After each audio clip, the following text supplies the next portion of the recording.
අපි ඇල ටැවිල් ඉන්නේ ඇල ටවුන් එකේ ඉන්නේ. ඇල ටවුන් එකේ මෙන්න මෙතන තමයි අපි අද රැට ඉන්න හදන්නේ. පොඩි ගයක් තියෙන්නේ. ගෙදර ඔක්කොම ටික තියෙනවා. ඇතුලේ කාමර තියෙනවා. ෆ්‍රිජ් එකක් ඒ ටික තියෙනවා. හායි. හලෝ. හායි කොහොමද? එතකොට සාලෙත් නැන්දන් ටිකක් තියෙනවා. ඊපස්සේ මෙතන තව රූම් එකක් තියෙනවා.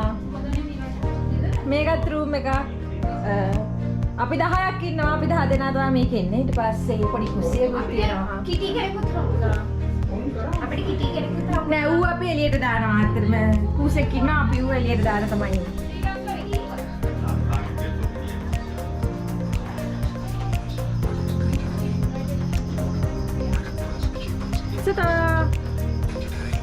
මෙතන තමයි අපි ඉන්න හදන්නේ අද රෑ.